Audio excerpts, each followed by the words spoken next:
Esto hago, los voy a dejar con Enrique Chávez, que nos va a ir contando quién va a estar con él hoy en cara a cara. Enrique. Ha sido Adelante. desarrollando un estilo para todo Por este supuesto. ritual sanitario, que bueno, es importante ver. Ojalá en un tiempo esto sea solo un recuerdo, pero de hecho ya Ojalá. has desarrollado toda la etiqueta televisiva del Pero caso. por Por favor, supuesto. correctamente puesta. Gracias, Carla Jarada, por el pase. Les damos la bienvenida a el cara a cara de hoy, porque mientras la campaña sigue su curso, por supuesto con estas características tan particulares, mientras la pandemia, por supuesto, sigue llevándose toda nuestra preocupación, y vamos a hablar de ambos temas durante esta edición de Cara a Cara. El Congreso está tomando decisiones importantes. Una es la conformación o la reconformación de la comisión especial que designará a los miembros del Tribunal Constitucional, o que por lo menos pues hará todo el mecanismo para que el Pleno finalmente decida sobre cuáles son los nuevos miembros del Tribunal Constitucional. Pero hoy además estaba llevando a cabo pues el debate para finalmente aprobar todo lo relacionado a el retorno a la bicameralidad, e incluso también lo que sería el afinamiento, la precisión con lo que tiene que ver con la famosa incapacidad moral del presidente de la República. El debate ha participado, por supuesto, Daniel Olivares, vocero de la bancada del Partido Morado, a quien le damos la bienvenida esta noche. ¿Cómo está, Daniel? Buenas noches. Buenas noches, encantado de estar acá, Enrique. Bueno, lo primero es, sabemos que el Partido Morado ha retirado a Carolina Lizárraga de esta comisión especial para la designación de los miembros del Tribunal Constitucional. La idea es que esto quede en manos del próximo Congreso. En realidad lo que nosotros propusimos en el debate, tanto en la Junta de Portavoces como en el debate del Pleno, es que se retrotraiga el proceso, que si se quería elegir, porque hay amplia mayoría de congresistas que quieren elegir a los miembros del Tribunal Constitucional en este periodo, entonces ya, si se quieren elegir, al menos hagamos un proceso legítimo hacia afuera, legítimo en lo formal y legítimo en la percepción también. No es cualquier cosa elegir a los miembros del Tribunal Constitucional. Entonces nuestra propuesta fue que, se haga el proceso, pero retrocedamos y corrijamos todos los errores que sucedieron en el primer proceso. Porque recordemos que el proceso inició o se frustró en momentos de la crisis política de fin de año. Más de la mitad de los postulantes para ser miembros del Tribunal Constitucional ya no están. Muchos de ellos renunciaron por la crisis política incluso. Entonces, y hubieron varios problemas del proceso, ¿no? Las aprobaciones de reglamento, varios problemas, y dijimos, bacán, avancemos, cumplamos con el rol de elegirlos, pero retrocedamos y abramos la convocatoria nuevamente y corrijamos todos los errores. Lamentablemente no se quiso hacer así. O sea, el tema es no quedarse con los candidatos que ya han pasado, o sea, no sencillamente continuar este proceso que había quedado trunco a fines del año pasado.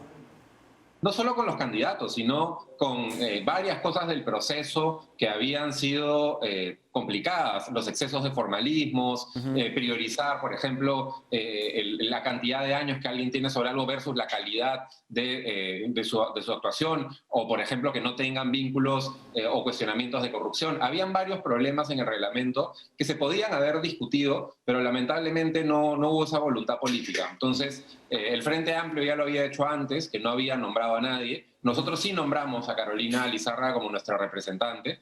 Fuimos a la reunión de la nueva comisión, pero al ver que no había voluntad para corregir nada, no había voluntad para retroceder ni un día en el proceso, simplemente se quería avanzar como estaban las cosas, decidimos no ser parte de eso. Bien, ustedes han planteado su posición entonces. Hoy escuché su participación, o al menos parte de su participación en el debate de la bicameralidad, y quería que nos cuente, bueno, en qué terminó esto. Justo usted señalaba no solamente, bueno, plantea algunas posiciones sobre el tema, sino también sobre el asunto de la famosa incapacidad moral, que finalmente el proyecto que ha sido aprobado pues dejaría un amplio margen de interpretación, por decirlo de alguna manera. ¿En qué está esto? ¿Vamos a terminar ya con con un retorno a la bicameralidad en términos ya de ley a la hora que este Congreso le entregue la posta al próximo? Pues parece que esa es la voluntad. Lo que nosotros dijimos, o lo que yo dije en mi intervención, es que me parecía raro, y no fui el único que lo dijo, que lo aprobemos al final y que partamos la legislatura en dos, digamos, es un poco forzado, ¿no? Pero si es que lo queremos hacer, porque es una reforma importante, al menos hagámosla bien, nuevamente. Hagamos las cosas, pero hagámoslas bien. Entonces, por eso planteamos varios cambios que se deberían hacer para que esta reforma no sea una reforma incompleta, ni que tenga cosas que no funcionen después. Una de ellas es la que mencionas, Enrique. Si es que ya vamos a hacer una reforma profunda constitucional, pues resolvamos de una vez este problema que tenemos con las vacancias y no generemos que en el próximo gobierno, esté quien esté, se generen nuevamente estos problemas de yo te vaco, tú me censuras, ¿no? Entonces hemos levantado muchas alertas. Vamos a ver si la Comisión de Constitución las recoge. Yo me imagino que mañana va a volver ese debate al Pleno, pero les hemos hecho varias apuntes. Uno de ellos, que lo hizo mi colega Carolina Lizárraga, es que, por ejemplo, nosotros no podamos postular al próximo Senado, para que esto de acá quede, digamos, no quede ninguna duda de que lo estamos haciendo por cambiar, por mejorar, digamos, el sistema democrático y no por alguna otra intención. ¿Cuál no sería una elección del Senado? Es decir, estamos hablando de una suerte de renovación por mitades, por tercios. Si es que esto se da finalmente y se llega a un buen puerto, seguramente tendríamos un Senado antes del 2026. Sí, la propuesta actual, hasta el momento que nos presentaron, es que se elijan a los senadores en la misma elección de las alcaldías y los gobiernos regionales, que es el próximo año, en el 22. Hay elecciones regionales y municipales. Entonces, que se sume también la elección de senadores, de la Cámara de Senadores, que serían creo que 60, y que dure el mandato de los senadores hasta el final del gobierno, hasta el 2026. Y en ese momento ya se elijan nuevamente diputados y senadores y ya duren 5 años. Esa es la propuesta en este momento. Vamos a ver cómo queda en el debate mañana. No deberíamos hacerlo tan rápido ese debate, es una reforma profunda. Y si queremos hacerlo bien, pues hay que tomarnos el tiempo necesario para hacerlo. Bien. Ahora, bueno, seguiremos por supuesto ese debate. Bueno. Sin duda hay que preguntarle a usted cómo observa la situación de la segunda vuelta. El centro político ha colapsado electoralmente, al menos hablando. Habrán muchas razones, la dispersión de candidaturas, la dificultad de plantear efectivamente una posición de centro cuando la polarización va ganando terreno, pero el hecho es que estamos donde estamos. Y para una buena parte del país, sin duda, es muy preocupante lo que está pasando. Primero, cómo observa, interpreta el colapso del centro, que incluye, por supuesto, a su partido, que va a tener, todo indica, 3 congresistas, pero incluso perdería la inscripción. Yo no puedo, por neutralidad, no puedo hablar a favor ni en contra de candidaturas, pero sí puedo hacer un análisis sobre el centro o las ideas progresistas, que son ideas que yo defiendo. Yo creo que no hemos logrado conectar con la ciudadanía en un momento donde la gente está en una sensación de guerra, ¿no? Guerra contra el COVID, contra la muerte, contra la quiebra económica. Entonces, no hemos sabido volver relevantes las propuestas de centro, las propuestas progresistas, no hemos sabido conectar. Yo creo que es algo que tenemos que asumir, aprender y corregir para que eso no vuelva a suceder. Las ideas más bien que han calado más, no tanto más, porque nadie ha ganado, nadie ha pasado el 20%, pero las ideas que han calado más han sido las más sencillas de orden, digamos, ¿no? Las más cercanas al conservadurismo, que te hablan de yo voy a poner orden y punto, desde las izquierdas, desde las derechas, pero este discurso de orden y punto, ¿no? Sea como sea. Creo que nosotros no hemos sabido comunicar la visión progresista de la protección, de las herramientas para el desarrollo, y bueno, tendremos que aprender a hacerlo mejor. Y ahora, lamentablemente, pues, los que están en primer lugar, que son los nulos blancos y otros candidatos, vamos a tener que hacer una evaluación muy fuerte para esta segunda elección. Algo que hablábamos la vez pasada con alguien es que en esta elección hay 3 partes, no hay 3 candidatos. Está la señora Fujimori, está el señor Castillo y está la ciudadanía, ¿no? La sociedad civil, partidos políticos, sociedad civil, agrupaciones que deberían tener un rol muy activo. Yo todavía no lo veo. He visto algunos chispazos por ahí, pero no he visto todavía nada organizado. Varias personas me han escrito a mí, por ejemplo, todavía nadie se termina de saber cómo organizar para exigirle a los 2 candidatos que mejoren un poco sus propuestas, ¿no? Creo que eso es fundamental en una segunda vuelta donde tenemos 2 opciones que tienen bastantes problemas todavía, ¿no? Ahora, ¿cómo se aterriza ese acercamiento a por lo menos ese 30 y pico por ciento que todavía no decide su voto? Seguramente todavía puede cambiar un porcentaje hacia un lado, hacia el otro, además. Pero ¿cómo tendría que aterrizarse? Efectivamente, anoche conversábamos con Carlos León Moya y decía, en cualquier país, digamos, con una democracia relativamente institucionalizada, hubiera salido un Julio Guzmán, hubiera salido un George Forsyth, de alguna manera a dar un pronunciamiento, ¿no? Y los electores irían por dónde ir, pero acá parece que los electores incluso toman la decisión antes, no tenemos esa estructura, y hay quienes señalan, por ejemplo, que los candidatos o las propuestas de moderación de los candidatos no deberían pasar, por ejemplo, por sumar nuevas figuras que precisamente den esa garantía. O sea, parece que en el Perú la política se ha desarmado de tal manera que incluso la posibilidad de que tú sumes nombres que atemperen tu propuesta, que la moderen, que la centren o que representen garantías, ¿no? Porque tanto de un lado como el otro, pues evidentemente faltan una serie de garantías. Pareciera que ese ejercicio para muchos sería pues incluso dañino o contraproducente. La pregunta en resumen es, más allá de los gestos y de los compromisos, ¿se deben sumar nuevas figuras a las campañas para poder, digamos, proyectar ese mensaje? Sí, yo creo que sirve, pero no sirve dependiendo de cómo lo haga uno. Aquí esta campaña, esta es una segunda vuelta, y aquí lo que la gente va a elegir es con qué conecta más, ¿no? Entonces, dependiendo de cuáles son tus pasivos, por ahí tienes que ver cómo vas a corregir o cómo vas a conectar con esas personas que has perdido. Es bien complicado. Bueno, hay una candidata con un antivoto alto. En fin, no puedo hablar tanto de los candidatos porque me cae la ley de neutralidad del jurado, lamentablemente, que es una ley fatal, por cierto, porque los políticos deberíamos poder hablar de política. Por supuesto. Pero creo que esas personas que se sumen a una u otra campaña tienen que sentirse útiles. No va a servir ahorita que venga pues un gran señorón a decir, este es el cuco, yo voy a votar por este, tú eres un tonto si votas así, mejor vota de esta manera. Ajá. Creo que esos discursos no son los discursos que necesitamos en este momento, sino quiénes suman en realidad, ya que se ha votado por dos opciones que te proponen soluciones concretas, digamos, no sé si las mejores, pero de orden, de cómo suman claro.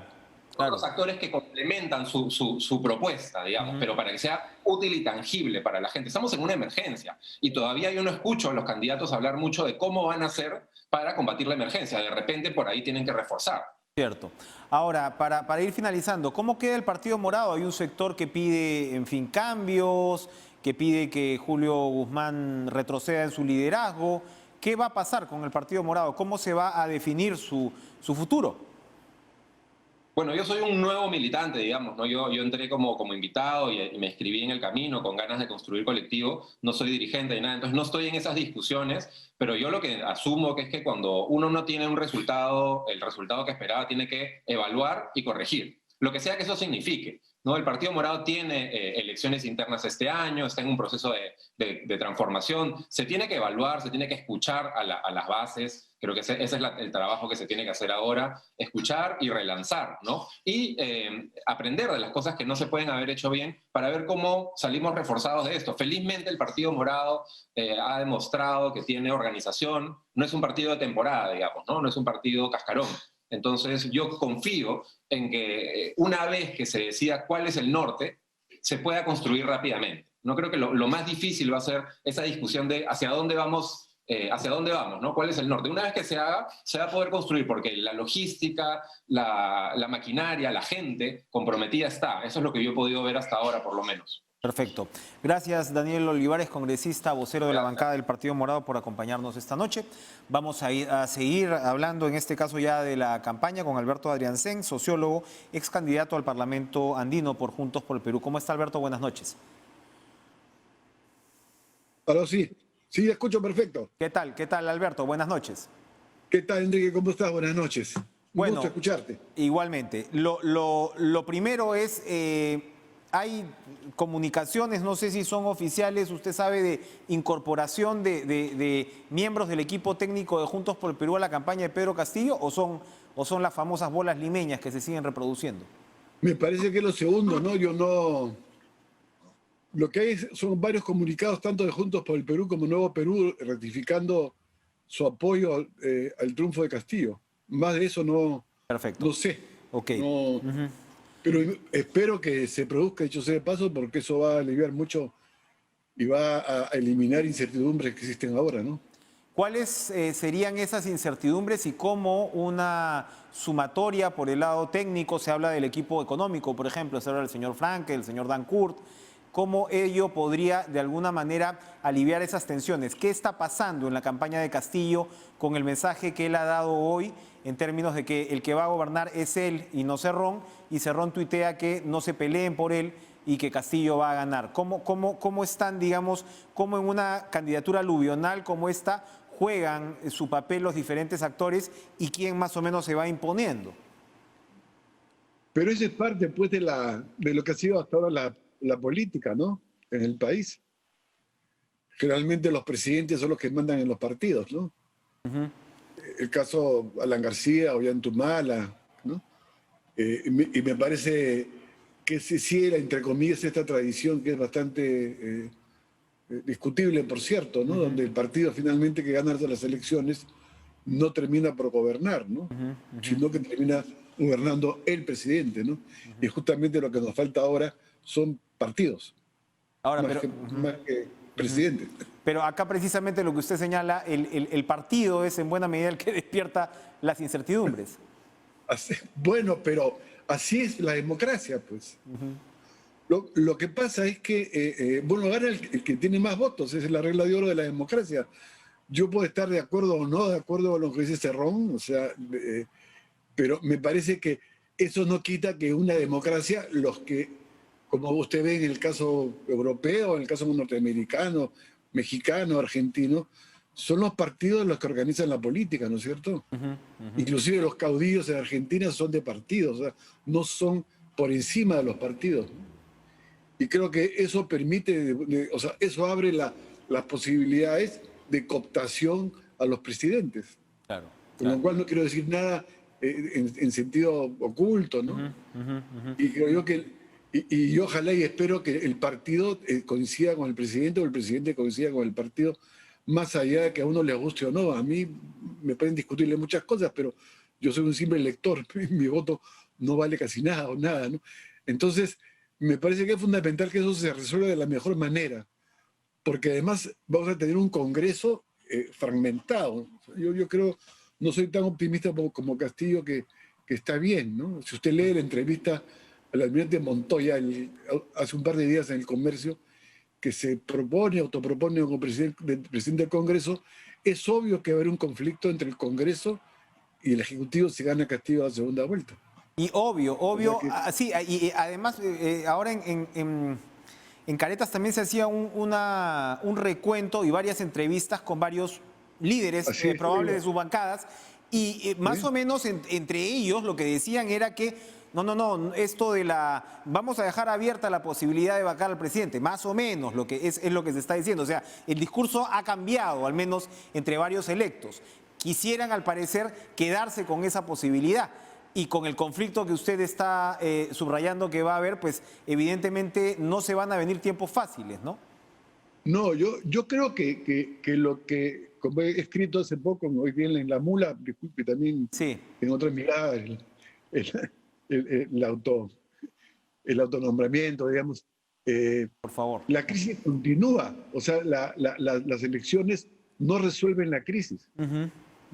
Yo creo que las elecciones es la envoltura, o sea, es el celofán, el papel regalo que envuelve la crisis, digamos, que una vez que uno abre el regalo, aparece la crisis, inclusive pasada la segunda vuelta y asumido el nuevo gobierno, ¿no? Ahora, y por lo tanto sí. hay que pensar la política desde la crisis, no de los triunfos o derrotas. Exactamente, pero ya hablaríamos de un sexto año de crisis y hay posibilidades de crisis tanto con una presidencia de Fujimori, por obvias razones, por la resistencia que esta despierta, y porque, claro, si bien Castillo no es un ganador arrollador, no se veía pues un triunfo de la izquierda con estas características, porque si uno suma Castillo más Verónica, que claro, estuvo debajo de las expectativas, pero ahí nomás tienes un voto de aproximadamente el 30%.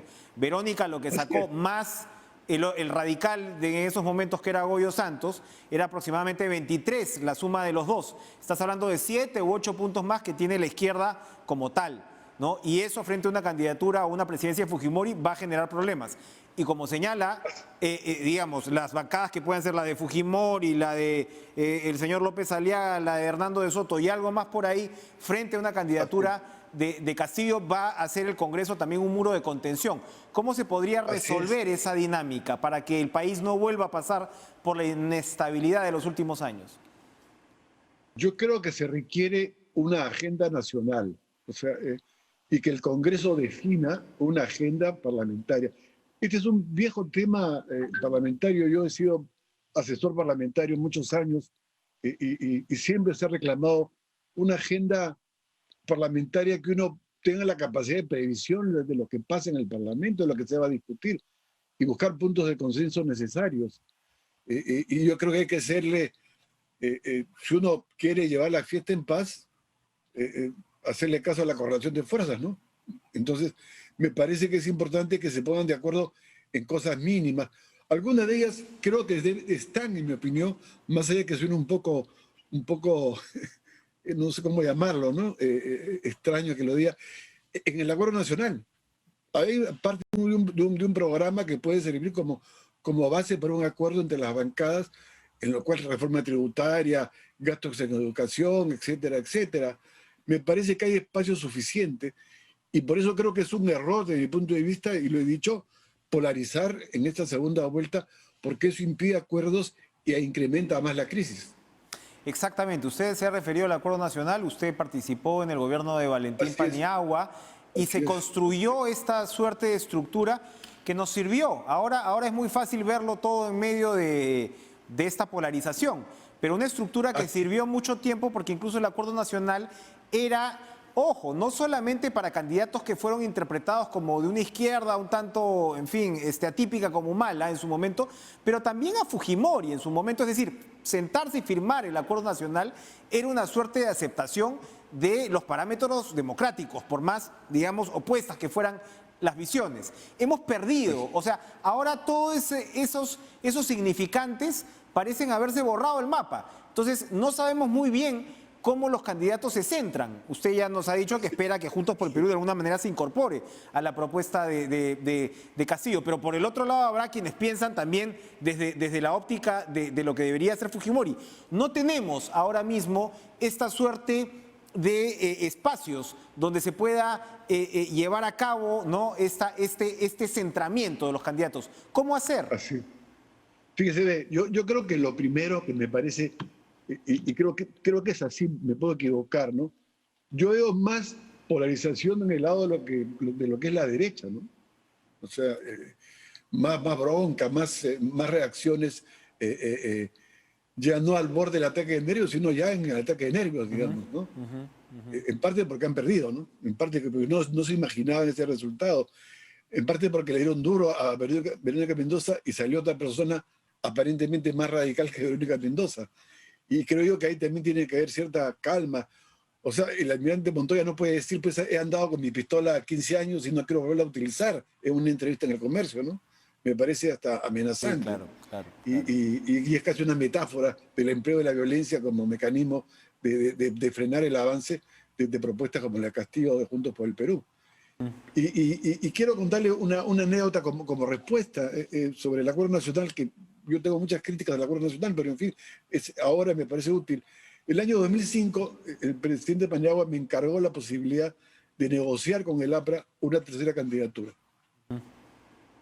Cierto, como había un conflicto, yo hablé con el APRA, con la gente del APRA, y me dijo, la plataforma de la unidad es el Acuerdo Nacional, el programa es el Acuerdo Nacional.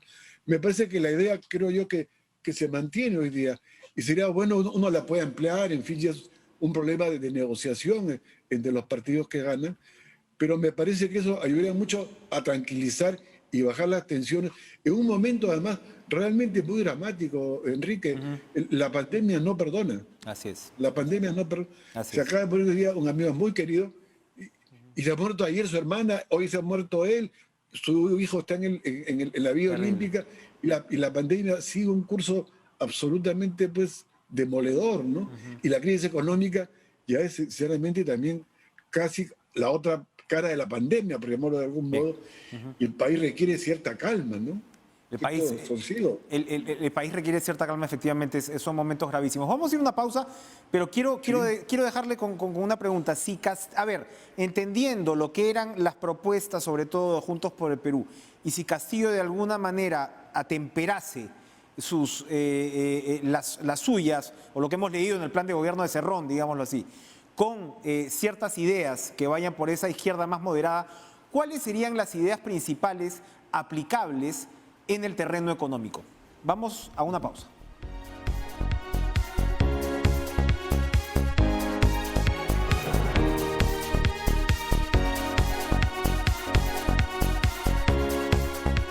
Alberto Adriancén, se refería usted al ataque de nervios, ¿no?, en algunos sectores de la derecha. Esto tiene que ver con propuestas pues, de Pedro Castillo. Él ha hablado de nacionalizaciones, hoy corregía que no es estatizaciones, la economía social con mercados, en fin, hay toda una serie de propuestas que son distintas a las que tenía Juntos por el Perú, obviamente en materia económica. Si se diera una suerte de atemperamiento de la plataforma de Castillo, ¿por dónde qué podría aplicar? ¿Qué cambios económicos podría aplicar en un país como el Perú en estas circunstancias? Enrique, una primera cosa. Yo creo que las posiciones de Castillo y las de Juntos por el Perú más o menos coincidían, porque nuestra candidata, Verónica Mendoza, hablaba también de nacionalizar el gas y los recursos naturales, o sea, modificar los contratos, revisar los tratados de libre comercio, etcétera. O sea, yo no veo grandes diferencias sustantivas. Inclusive hoy día Castillo ha dicho, este es el cambio verdadero, que justamente fue la consigna que lanzó Juntos por el Perú en la campaña. Y creo que es un error leer esta elección de Castillo como el voto y la presencia de un radicalismo en el Perú. Porque ese mismo electorado ha votado por Toledo, ha votado por Ollanta, ha votado por Verónica Mendoza, hoy día vota por Castillo. Es cierto que es un electorado con determinadas características de protesta, con bajos ingresos, todo lo demás, pero no hay que ver en ellos una imagen homogénea a lo largo del tiempo, y creo yo que lo que hay que buscar son, de manera más tranquila, ver lo que realmente están pidiendo. Entonces, ¿qué cosas veo yo por delante, no? Creo que el primer punto que yo creo que Keiko tiene que efectivamente aceptarlo es que tiene que haber un referéndum por esa asamblea constituyente.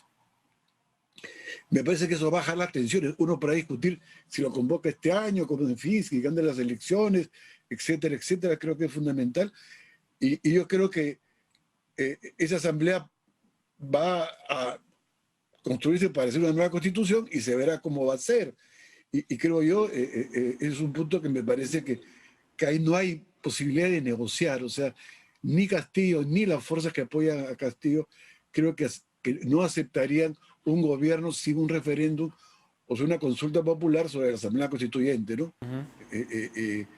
Que en fin, como tiene hoy día Chile. O sea, no es tampoco una cosa marciana de otro planeta, ¿no? Y creo yo, y las otras dos cosas que me parecen fundamentales es cómo vamos a reactivar el país y cómo vamos a enfrentar efectivamente la emergencia sanitaria, que me parecen fundamentales. La corrupción me parece fundamental, y el tema, en mi opinión, de la reforma del Estado. O sea, hay temas, y una nueva política exterior. Me parece que hay temas que se pueden poner de acuerdo. O sea, yo no veo... O sea, aquí nadie va a hacer un giro de 180 grados en el país. No hay fuerza, no hay capacidad. El país tiene primero que pararse para poder andar mucho mejor, digamos. Hoy día casi que ni camina, digamos, ¿no? Así es. Prácticamente está en un estado casi de postración. La pandemia medio que nos ha doblegado, ¿no? Entonces me parece que primero nos tenemos que parar, y creo que el otro acuerdo es que primero es la salud, y creo que Chile lo ha demostrado claramente, ¿no? Esta idea que abramos la economía porque tenemos la vacuna no es tan cierto. Chile abrió su economía, se puso la vacuna, ahora está en emergencia, ¿no? Y ha tenido que retrasar o aplazar su elección a la Asamblea Constituyente. Entonces me parece que sí es factible, es cuestión de conversar. O sea, en estos momentos que se requiere, en mi opinión, bajar los tonos, en fin.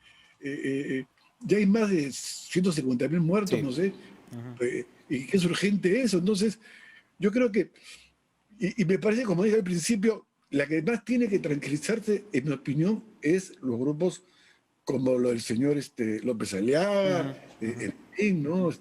Lo que puede llamarse esta derecha radical que está emergiendo en el país, inclusive los grupos empresariales. Esto no es el fin del mundo, esto es la democracia. Y creo yo que estamos aprendiendo a vivir en democracia. Y creo que hoy día hay un momento de tensión que pone a prueba la democracia y esperemos que la democracia salga de esta tensión de manera robusta, ¿no? Y no más averiada como está. De eso, Hay que reformar la democracia. de eso se trata efectivamente. Gracias Alberto Adriansen, muy No, interesante, Enrique. como siempre, poder No, conversar con usted. Yo creo que nada está dicho, además, ¿no? Nada está dicho en esta segunda vuelta, como he puesto en mi artículo. Creo que hay que seguir avanzando y me parece que lo mejor es una cosa más discutible, hay que debatir, es cierto, pero hay que buscar acuerdos mínimos, ¿no? Así es. Gracias por estar con nosotros. Vamos precisamente a retomar y a seguir el tema de la emergencia sanitaria y la pandemia con Arturo Granados, vocero del Ministerio de Salud, porque mañana inicia la segunda jornada de vacunación a adultos mayores de 80 años hasta el martes 27, que se va a continuar esta vacunación en Lima y Callao, y como ya sabemos, ya se han dado anuncios de la vacunación de los siguientes grupos de edad. ¿Qué tal, señor Granados? Buenas noches. Buenas noches, muchas gracias por la invitación y la oportunidad de informar a los televidentes cómo será la jornada que empieza mañana para los mayores de 80, de tal manera que logremos el objetivo de proteger a ese grupo de edad en Lima y Callao. Efectivamente, cuéntenos por favor los puntos centrales, sobre todo también tomando en cuenta la experiencia de lo que fue también la semana pasada, ¿no?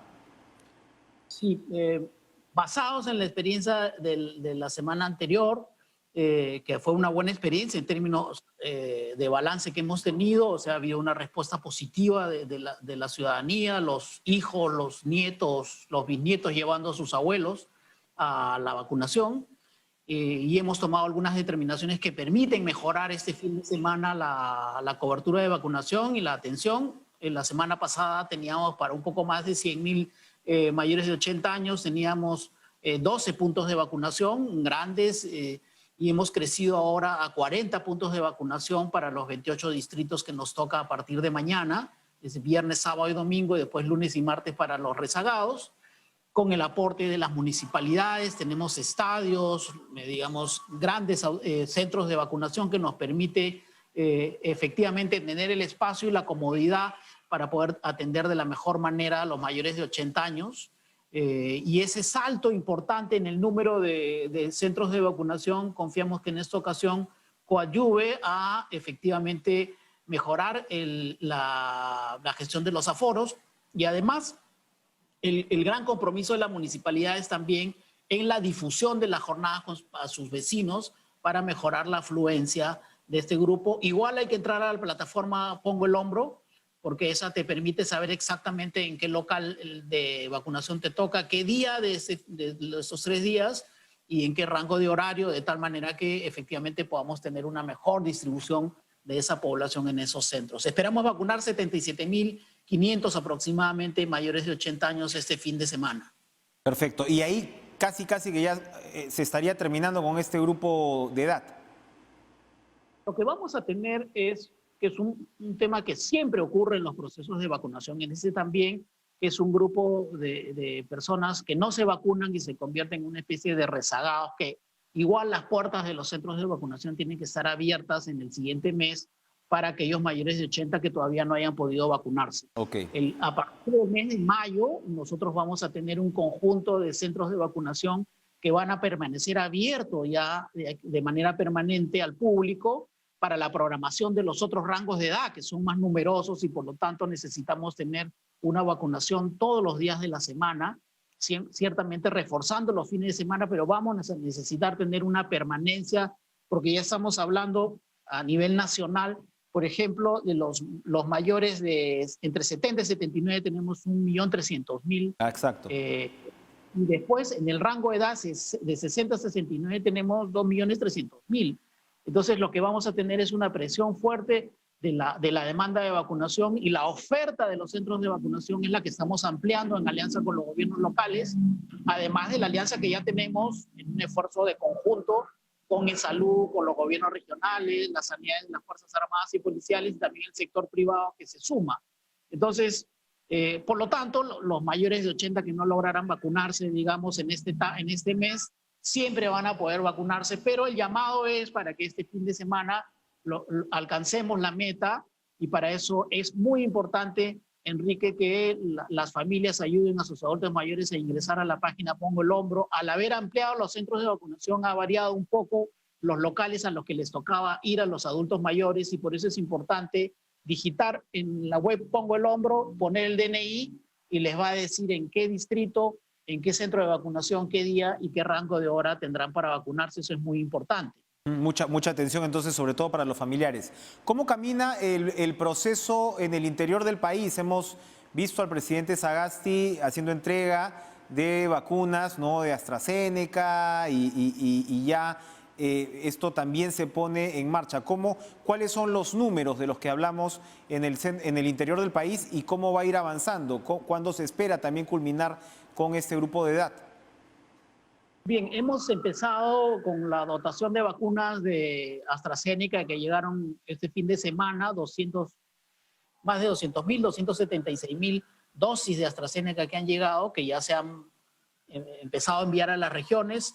Esta semana, a partir de este fin de semana, empieza la vacunación en 10 regiones del país, en Amazonas, en Apurímac, en Ayacucho, Huancavelica, Huánuco, Madre de Dios, Pasco, Puno, Tumbes y Ucayali, para la población que es mayor de 80, y también la proyección para los mayores de 70 años, ¿no? Eso es bien importante remarcar, la estrategia que hemos acordado con los gobernadores regionales y con los directores regionales de salud de todo el país. Es una estrategia para ir atacando, en primer lugar, grandes ciudades donde se concentra la mayor cantidad de la población y la mayor mortalidad, ¿no? Esa es una zona prioritaria porque salvaríamos más vidas interviniendo ahí. Obviamente eso implica también luego un desplazamiento a las zonas más dispersas, donde la estrategia, sobre todo en zonas más alejadas, no va a ser la de grupo de edad, sino el grupo en su conjunto, porque no tiene sentido ir a un lugar apartado para vacunar solo a un rango de edad, sino a la población en su conjunto. Eso también está en los planes de expansión de la vacunación, siempre en función a la disponibilidad de vacunas que tenemos.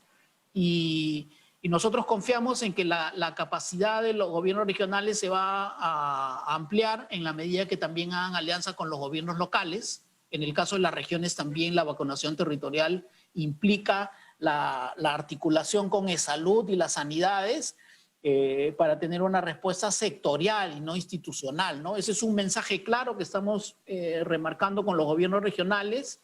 Salud es un actor fundamental en esta estrategia de vacunación, y por lo tanto en las regiones esa alianza tiene que estar muy fuerte para lograr el propósito de tener a los adultos mayores vacunados. Recordemos que la meta del país es este semestre vacunar a todos los mayores de 60 años. Así es, efectivamente es un desafío para los gobiernos subnacionales poder estar a la altura de una campaña tan importante como esta, la más importante en realidad a pesar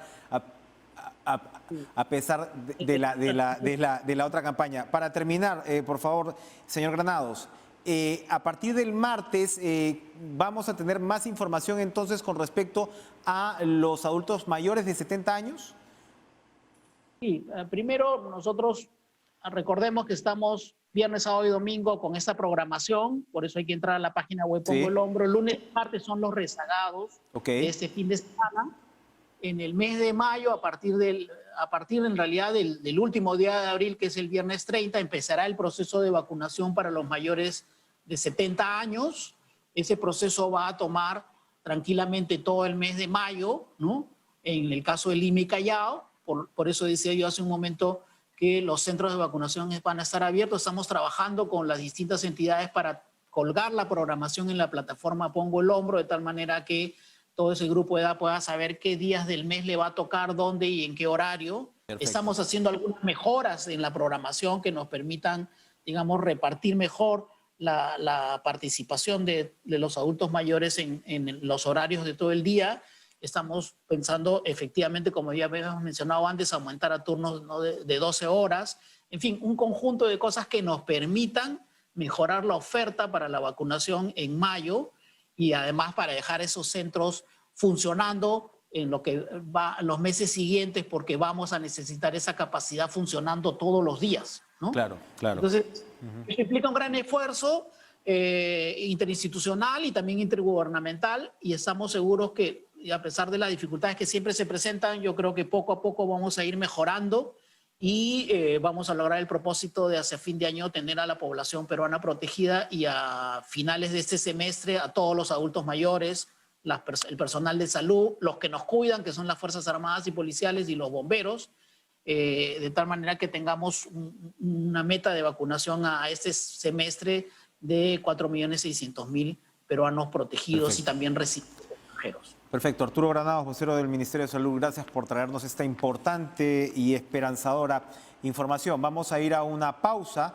Y bueno, hoy en medio de todos estos, por supuesto, estas tormentas, ¿no?, por las que pasa el mundo, se celebra el Día de la Tierra. Vamos a conversar con Gabriel Quijandría. Hay un esfuerzo global, en realidad, para relanzar todo el esfuerzo para controlar el cambio climático.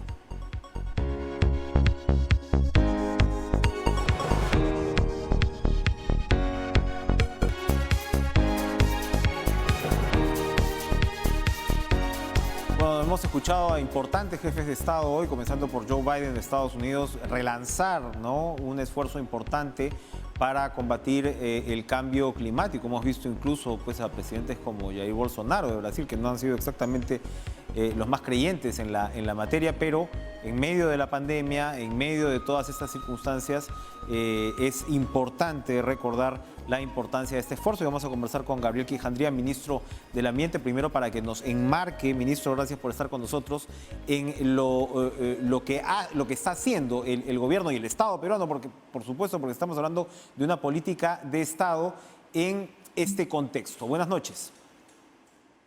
¿Qué tal, Enrique? Buenas noches.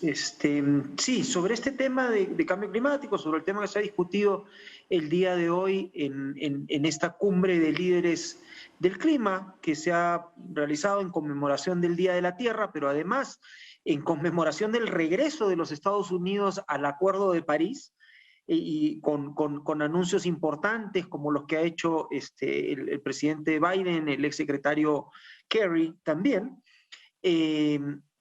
Lo que nosotros estamos haciendo es básicamente impulsar una serie de esfuerzos intentando convertir al tema de cambio climático en un tema transversal en nuestra discusión y en nuestro proceso de toma de decisiones y de implementación de políticas de desarrollo, entendiendo que el clima y que las variables climáticas son fundamentales en asegurar actividades productivas que ocurran a lo largo del tiempo de manera sostenible, que puedan ayudar a su vez a generar el cierre de brechas, la construcción del bienestar social de las personas, pero hacerlo de manera tal que no ponga en riesgo el futuro, ¿no?, a partir de generar demasiadas emisiones de gas de efecto invernadero que nos regresen a nosotros como aumento en la vulnerabilidad frente a fenómenos como el retroceso de glaciares, como la potencial pérdida, por ejemplo, de la capacidad pesquera por calentamiento del mar, ¿no? Son algunos de los fenómenos que se ven, que se verían aumentados o que se ven como muestras del avance del cambio climático, ¿no? Ahora, en medio de estas circunstancias, poniendo ya el foco, se ha lanzado una campaña importante que es la de poner en valor el árbol de la quina. Por supuesto que es absolutamente para nosotros simbólico, importante, pero al mismo tiempo se conoce no mucho o no como se debería o no se le valora como se debería. ¿En qué consiste esta campaña? A ver, la campaña es una campaña impulsada por el Ministerio de Agricultura, del Ministerio de Desarrollo Agrario y Riego, que busca, se llama la Quina del Bicentenario. Lo que busca es, como lo señala usted, Enrique, revalorizar el árbol nacional. O sea, y lo llamo el árbol nacional porque es el árbol que está en el escudo patrio, ¿no? Es en el escudo del Perú. Y sin embargo es una especie sobre la cual conocemos poco. Es una especie que ha tenido en los últimos años ha estado en una situación muy complicada, ¿no? De poca cantidad existente en las zonas donde se da este árbol, por la tala, por la utilización poco racional de este recurso, por el nivel de desconocimiento que tienen las personas sobre la utilidad que tiene la quina. La quina tiene detrás suyo un bagaje muy fuerte en términos culturales, en términos sanitarios. O sea, la quina es la base de la generación de la quinina, que sigue siendo uno de los medicamentos más efectivos para tratar la malaria, por ejemplo. No solamente en el Perú, sino en cualquier país que tenga condiciones climáticas tropicales. Entonces, la campaña lo que busca es impulsar la reforestación, impulsar el que se pueda hacer reforestación con este árbol nacional. El día de hoy hemos venido a hacer una reforestación simbólica por el Día de la Tierra. Lo hemos hecho en Machu Picchu, junto con el ministro de Desarrollo Agrario, con el ministro Tenorio, en una ceremonia muy bonita, porque además lo hemos hecho en una de las zonas de distribución natural de la quina, ¿no? Que es esta zona de ceja de selva, esta zona de encuentro de los Andes con la Amazonía, que es la zona donde se desarrolló este árbol tan importante, que además durante la época de la colonia fue uno de los pilares de la actividad económica hacia el siglo XVIII, sobre todo. Eso es algo que no es muy conocido, ¿no? El tráfico de la corteza era un negocio muy importante durante el siglo XVIII. Perfecto, es efectivamente pues, un árbol con mucha historia y como vemos, qué más poderoso por ese lado que ponerlo pues, o plantarlo en todo su esplendor en un símbolo, además en otro símbolo nacional como es Machu Picchu. Así que sin duda pues estaremos muy pendientes de cómo van creciendo esos árboles. Tenemos que ir a una pausa, pero yo quiero dejarlo con una pregunta que es importante, porque se ha aprobado un mecanismo de protección para los defensores del medio ambiente, defensores que, ojo, han sido incluso pues asesinados por intereses de la economía negra, que precisamente es la que combate al medio ambiente. Vamos a seguir, no vamos a ir a la pausa. Cuéntenos, por favor, las características de este mecanismo de, lamentablemente, pues, como digo, líderes que no han recibido siempre la protección que, por supuesto, se merecen.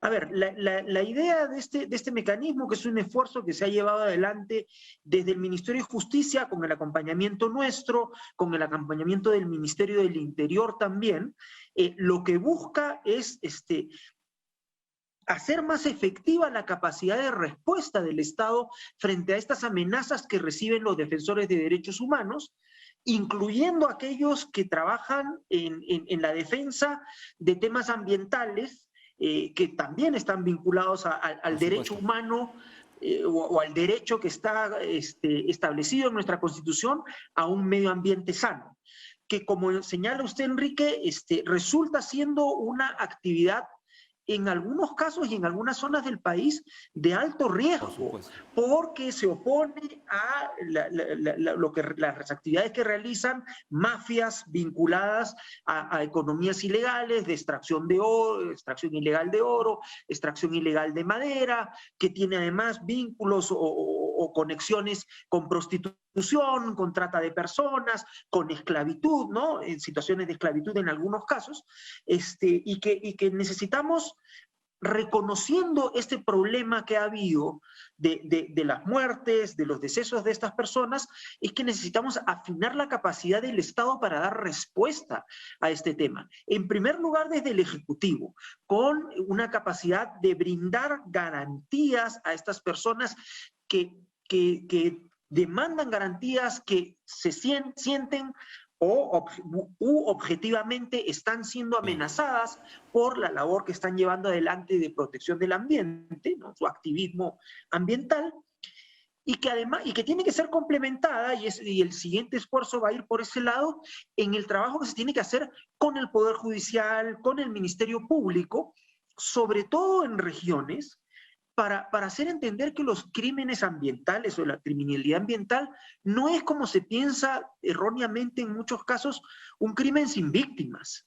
O sea, las hay y las vemos en los casos de estas personas que han perdido la vida defendiendo recursos forestales o defendiendo sus tierras o exigiendo la titulación de sus tierras, por ejemplo, ¿no? O sea, enfrentándose a traficantes de terrenos o a mineros ilegales, ¿no? Entonces, es el reconocimiento de este problema el que nos lleva a generar este mecanismo para acelerar la respuesta. Perfecto, perfecto. Estaremos también sumamente pendientes. Es realmente una buena noticia porque la protección de estos líderes es una responsabilidad fundamental del Estado. Gracias, Gabriel Quijandría, ministro del Ambiente, por acompañarnos. Vamos a ir a una última pausa.